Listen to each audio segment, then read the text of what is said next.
মুহূর্তে আমি পুরা দুনিয়া বরবাদ করে দিতে পারি। আসসালামু আলাইকুম, ওয়েলকাম টু অ্যানাদার ভিডিও। সবাই কেমন আছেন? আশা করি আলহামদুলিল্লাহ ভালোই আছেন।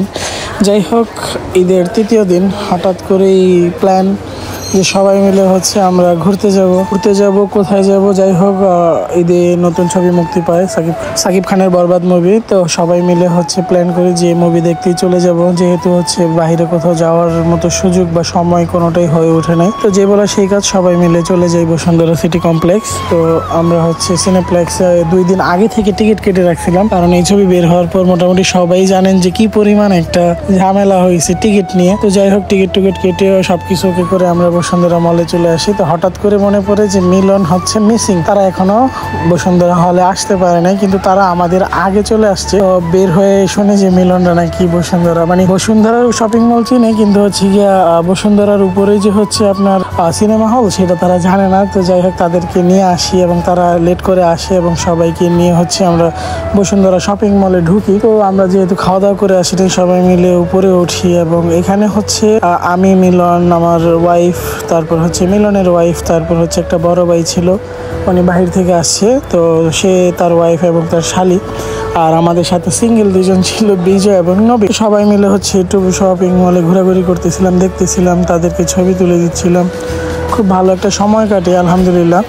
তো আমরা ঘুরতে বসুন্ধরা শপিং মল কি সুন্দর করে সাজাইছে তা দেখাইতেছিলাম। তো তারপর সবাই মিলে লিফটে চলে যাই এবং সবচেয়ে মজার বিষয় যে বড় ভাই ছিল, তার ওয়াইফ লিফটে উঠতে পারে না। তো তাকে দেখেন কিভাবে সে লিফটে নিয়ে আসছে। তো যাই হোক, সে ভয় পাচ্ছিল লিফট। তো আমি ভিডিও করতেছি, দেখি মিলন বলল যে আমি কি পিছনে থাকবো নাকি, সেই জন্য সেও নিচে চলে যায়। এবং বিজয়কে জিজ্ঞেস করলাম, বিজয় তুমি কি সিঙ্গেল? সে বলে আমি সিঙ্গেল, অথচ সে প্রেম করে। বিজয় আমার খুব কাছের একটা ছোট ভাই। বিজয়কে আসলে আমি খুব পছন্দ করি, ও খুব ভালো। 5 ওয়াক্ত নামাজ পড়ার ট্রাই করে, ফাতরামি করারও ট্রাই করে, সবকিছু মিলেই ভালো ছিল। তো যাই হোক, সবাই মিলে দাঁড়িয়ে পরে স্বর্ণ অলংকারের দোকানে তারা দেখছিল এগুলো কত সুন্দর, যদি এগুলো পাওয়া যেত। তো আমি বললাম যে ঠিক আছে, তোমাদের কি দরকার হয় তোমরা নিয়ে নাও, আমি বিল দিয়ে দিব। তো শয়তানি ফাজলামি করে আমরা সবাই মিলে চলে আসি দেখতে দেখতে হলের কাছে। তো আইসা দেখলাম এখনো প্রায় আধা ঘন্টা থেকে 1 ঘন্টার মতো সময় লাগবে।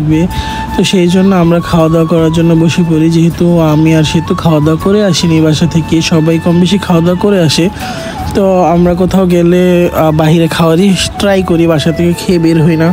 কারণ এক জায়গায় ঘুরতে গিয়ে যদি শুধু ঘুরে আসি, খাওয়া দাওয়া না করি, তাহলে ওই ঘোরাটা আমার কেমন জানি কমপ্লিট হয় না।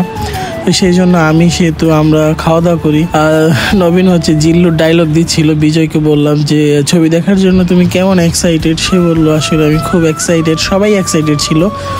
তো যাই হোক, আমাদের প্রায় ছবি দেখার সময় হয়ে গেছে। তো ভাবলাম সবাই একটু ভিতরে আগে ঢুকি একটু ছবি টবি তুলে নিই। তো আমরা এখানে সবাই মিলে ছবি শুরু হওয়ার আগে ছবি টবি তুলতেছিলাম। আর এখানে মিলন যে এক্সপ্রেশন দিল তা দেখে তো একদম অবস্থা খারাপ। জিল্লুর ডায়লগ দিচ্ছিল। তো সবকিছু শেষে আমরা সিনেমা দেখতে ঢুকে পড়ি। তো যেহেতু আমি ছবির বেশি ক্লিপ এখানে ব্যবহার করতে পারবো না, সেই ক্ষেত্রে আমি অল্প অল্প কিছু দেওয়ার ট্রাই করি, কারণ যাতে কোনো ধরনের ঝামেলা না হয় আমার ব্লগে। তো বরবাদ মুভিটা আসলেই খুব সুন্দর ছিল এবং প্রচুর পরিমাণ ভায়োলেন্স ছিল। লাস্ট পর্যায়ে কিছু সিন ছিল যেই কারণে মেয়েরা কান্না করতেছিল, ইমোশনাল হয়ে পড়ছিল, তাই কান্নাই করতেছে মিম। তো ছবিটা দেখে খুব ভালো লাগছে। তো ওয়েট করতেছি তুফান মুভির জন্য, খুব শীঘ্রই তুফান দেখতে যাব এবং ব্লগ করব।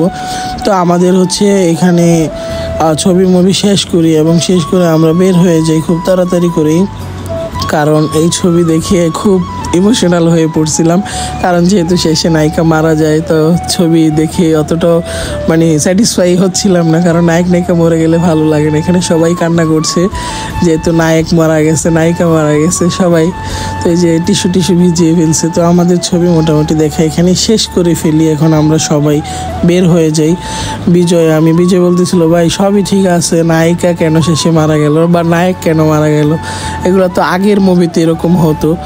তো ছবিটা খুব সুন্দর ছিল। আমরা বাংলাদেশ ইন্ডাস্ট্রি এরকম আরও সুন্দর সুন্দর ছবি দেখতে চাই। তো দেখতে দেখতে রাত হয়ে যায়, আমরা সবাই বের হয়ে যাই। তো আমরা একটা উবারে প্রাইভেট কার বুক করি, সেখানে 3 জন 4 জনের বেশি উঠা যাবে না। এখন বিজয়কে নিয়ে তো পড়লাম বিপদে। অবশেষে আমাদের ছবি দেখা শেষ। তো আজকের ব্লগটা এই পর্যন্তই, দেখা হচ্ছে নতুন কোনো ব্লগে। ভালো থাকেন, সুস্থ থাকেন, আল্লাহ হাফেজ।